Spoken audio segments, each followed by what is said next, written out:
इसी जंगल में टूनी चिड़िया एक घोंसले में अपने 4 बच्चों के साथ रहा करती थी। तभी उन बच्चों को देखकर टूनी चिड़िया की सासू माँ टूनी से कहती है, देख बहू, तेरे 4 अंडे से तो बेटी हुई है। अगर इस 5 अंडे में से भी बेटी हुई तो मुझसे बुरा कोई नहीं होगा। माँ जी, बेटा बेटी होना तो भगवान के हाथ में है, इसमें भला मैं क्या कर सकती हूँ। हमारे खानदान में आज तक कोई बेटी पैदा नहीं हुई है और तुम तो अपने ही बेटियों की लाइन लगा दी। तुम तो बस भगवान से प्रार्थना करो कि इस अंडे से बेटा चिड़ा पैदा हो, वरना तेरे साथ ना जाने इस बच्चियों का भी क्या होगा। ऐसी सख्त बात बोलकर टूनी की सासू माँ वहाँ से चली जाती है। तभी टोना अपनी पत्नी टूनी चिड़िया के पास आ जाता है। अच्छा हुआ टोना जी जो आप यहाँ आ गए। सासू माँ तो मेरी सुने बिना ही यहाँ से चली गई। टोना जी, बच्चे तो भूखे हैं, इसके लिए थोड़ा दूध लेकर आओ। टोनी, घर में दूध नहीं है। मुझे पता है टोना जी कि घर में दूध नहीं है। आप जाकर कबूतर चाचा के दुकान से दूध लेकर आए। बच्चे को तो भूखे नहीं रख सकते हैं ना। दुकान से दूध लाने के लिए मेरे पास पैसे नहीं है।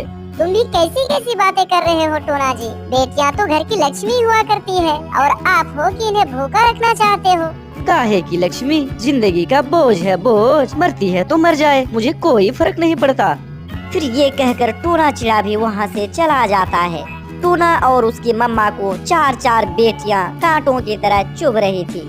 टोना बेटे, ये लो जहर की शीशी। अगर 5 अंडे में से भी बेटी निकले तो दूध में ये जहर मिलाकर सबको मार देना। फिर मैं तेरी शादी दूसरी चिड़िया से कर दूंगी और फिर दोबारा से हम खुशियों भरा जीवन जिएंगे, है ना मेरे प्यारे लाडले बेटे। माँ, आपने ये बहुत ही अच्छा फैसला लिया और वैसे भी मैं इस टूनी चिड़िया से तंग आ गया हूँ। फिर दोनों की ये साजिश टूनी चिड़िया सुन रही होती है। फिर चुपचाप वो अपने कमरे में चली जाती है। फिर रात हो गई थी। अच्छा हुआ कि मैं दूध लेने खुद ही चली गई, वरना वो अपने बुरे मकसद में कामयाब हो जाते। इधर टूनी चिड़िया घोंसले में रखे अंडे पर नजर गड़ाए रखी थी। जैसे ही घोंसले से 5वीं बेटी बोलती है, टूनी के मानो होश उड़ जाते हैं। हे भगवान, जिसका डर था वही हुआ। मुझे तो अपने 5 बेटियों को लेकर यहाँ से भागना होगा, वरना सुबह होते ही वो जालिम टोना हमें जहर देकर मार देंगे। फिर टूनी चिड़िया अपने 5 बेटियों को अपने पीठ पर बैठाकर वहाँ से हमेशा हमेशा के लिए दूसरे घने जंगल की ओर रवाना हो जाती है। फिर शाम हो जाती है। टूनी अपने बच्चे को लेकर सोई हुई थी। तभी कालू कौवा आकर कहता है, उठो उठो, अरे कौन हो, यहाँ आकर सोए हुए हो। अरे आप कालू भैया जी, मैं यहाँ हूँ। मेरा घर बार कुछ नहीं है, मैं क्या करूँ। मैं भूखे प्यासे हूँ और मेरा दिमाग कुछ काम नहीं कर रहा है।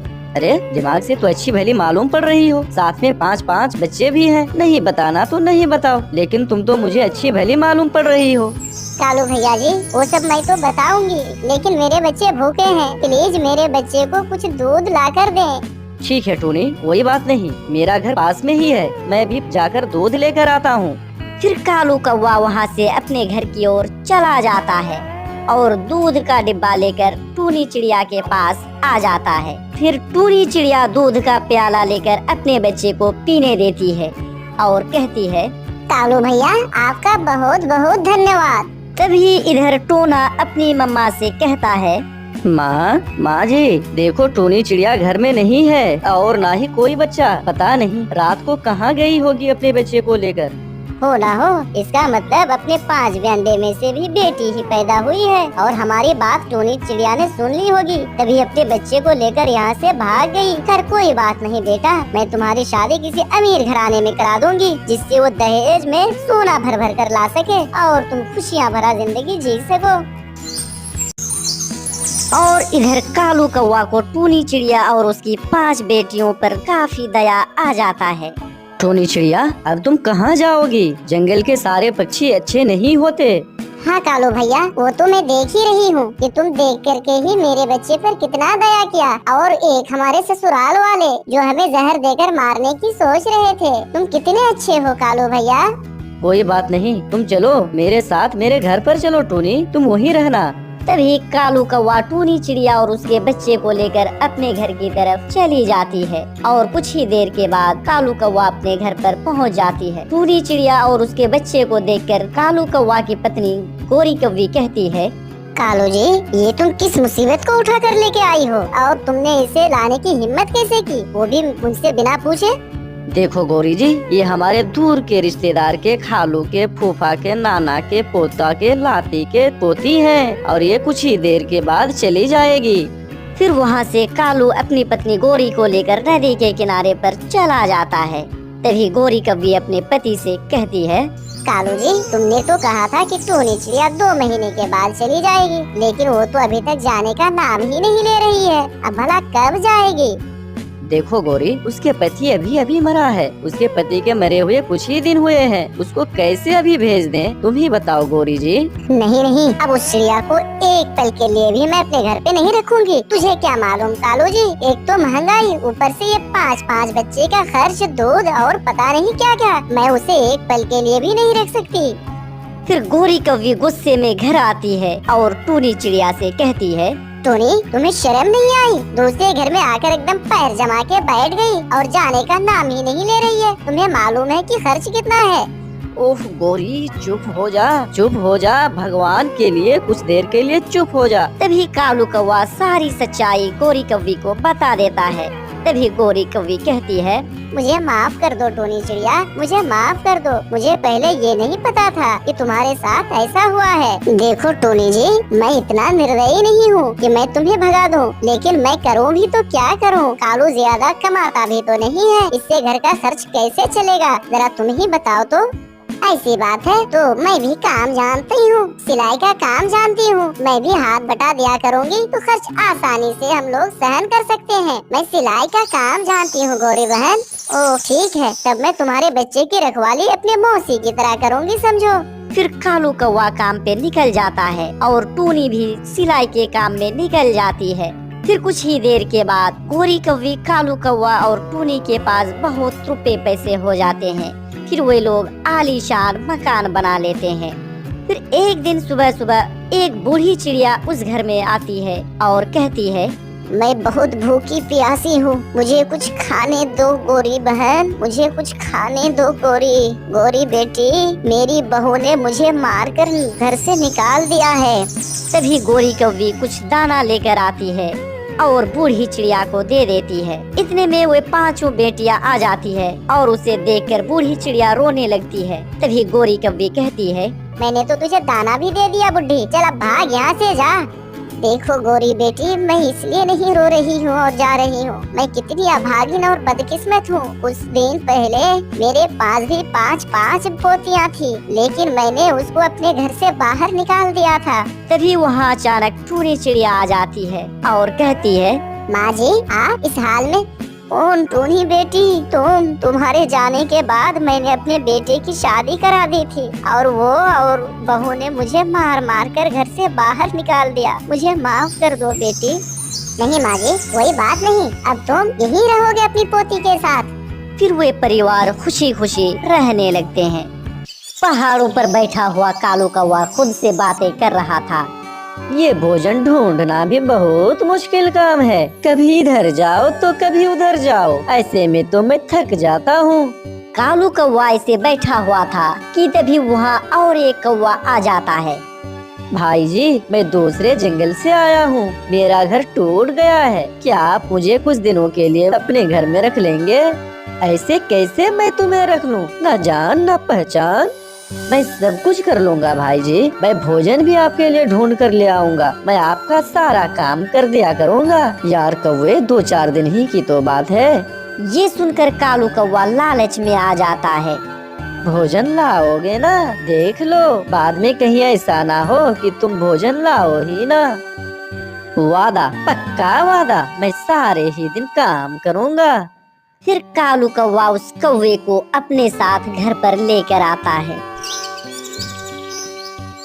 कालू, ये कौन है? कितनी बड़ी बड़ी आँखें हैं इसकी। मैं मेरा नाम सुंदर है। ये बेचारा बेघर है गौरी, 2-4 दिन के बाद चला जाएगा।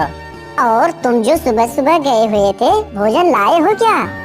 नहीं, आज से हमारा भोजन भी यही लाया करेगा गौरी। मैं भूखी हूँ और तुम खाली हाथ ही लौट आए हो। मैं अभी जाता हूँ और आप दोनों के लिए भोजन लेकर आता हूँ। फिर बुरा कौवा वहाँ से चला जाता है। तभी कालू कहता है, मुझे बहुत नींद आ रही है, मैं थोड़ा सो लेता हूँ गौरी जी। अब तो मुझे भोजन का भी कोई टेंशन नहीं रहा। और इधर बुरा कौवा कहता है, उस बुढ़े की पत्नी तो बहुत सुंदर है और वो बुढ़ा उसे भोजन भी लाकर नहीं देता। फिर एक मीठा फल लेकर बुरा कौवा गोरी कौवी के पास आ जाता है। मीठा फल? ऐसा सुंदर फल तो मेरा पति कभी भी लाकर नहीं दिया मुझे। मैं ना कहता था, मैं आपके लिए रोज ऐसा फल लेकर आया करूँगा। गौरी जी, ये मीठा फल आप कालू जी को दे दें। नहीं नहीं, इस मीठे फल को मैं ही खाऊंगी। फिर वो मीठा फल गोरी कौवी खा लेती है और इधर कालू कौवा भी जग जाता है। हाँ बुरा कौवा, कुछ लाए हो तुम मेरे लिए कि नहीं? हाँ, ये सूखा दाना आप खा लें। शाबाश बुरा कौवा, शाबाश, तुम तो बहुत मेहनती हो। फिर दूसरे दिन कालू कौवा नदी पर आया हुआ था। तभी बुरा कौवा गोरी से कहता है, आप मेरे साथ चलें, आज मैं आपको जी भर के मीठा फल खिलाऊंगा। ये सुनकर गोरी खुश हो जाती है। फिर गोरी कौवी बुरा कौवा के साथ मीठा फल खाने जंगल की ओर रवाना हो जाती है। इतने सारे फल तो मैंने पहली बार देखा है। अभी कल ही मैंने ये फल ढूंढा है गौरी जी। इस दिशा के बारे में किसी को भी मालूम नहीं है। खाएं खाएं, आप भी जी भर के ये मीठा फल खाएं। गोरी कौवी बहुत खुश थी। फिर वो पेट भरकर फल खाती है और उसका आलसी पति नदी पर जाकर फिर से सो जाता है। तभी टूनी चिड़िया कहती है, उठो उठो कालू कौवे, उठो।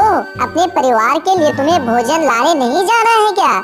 चिड़िया, तुम हर समय मेरी नींद खराब करते हो। अभी अभी तो सोचा था मैं। और रही बात भोजन की, तो तुम मेरे भोजन के बारे में चिंता मत करो। भोजन लाने के लिए मैंने एक नौकर जो रख लिया है, वो मेरे लिए और मेरी पत्नी के लिए भोजन लाया करेगा।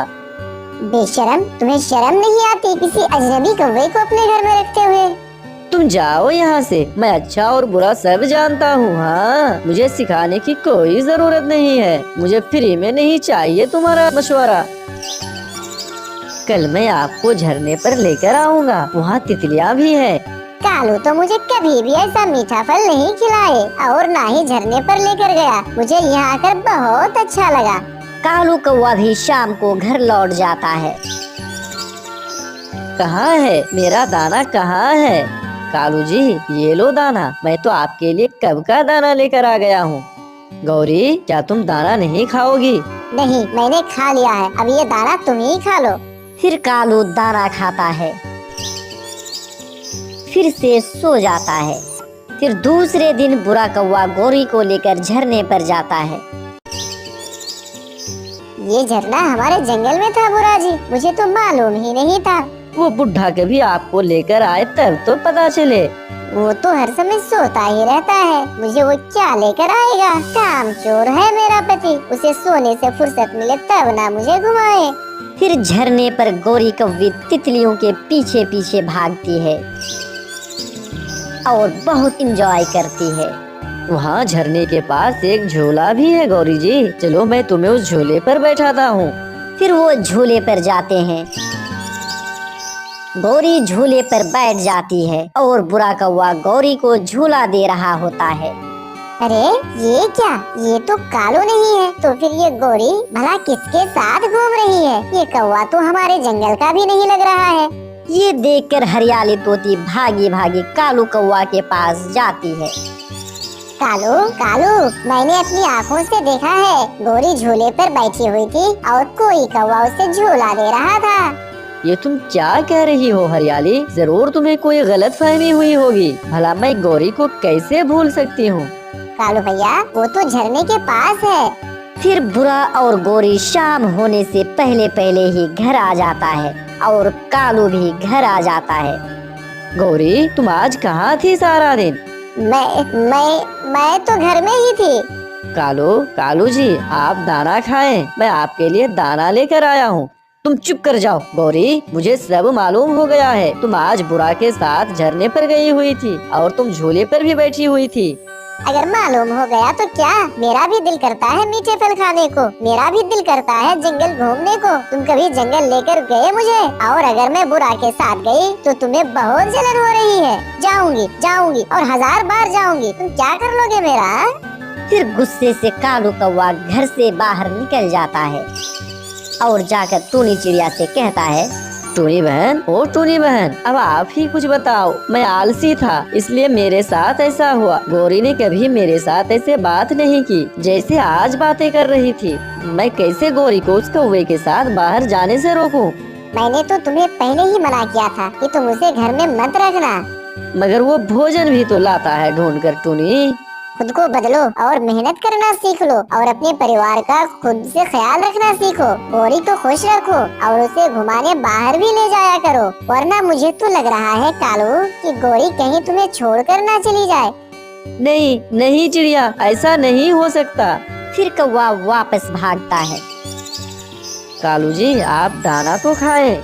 दफा हो जाओ तुम अपना ये दाना उठाकर और यहाँ से जल्दी से भाग जा, नहीं तो तुम्हारा खैर नहीं। मैं ही बेगैरत था जो तुम्हें अपने घर लेकर आया हूँ। अब चले जाओ यहाँ से। अब मैं खुद ही दाना भी लेकर आऊँगा और सारा काम खुद से ही करूँगा।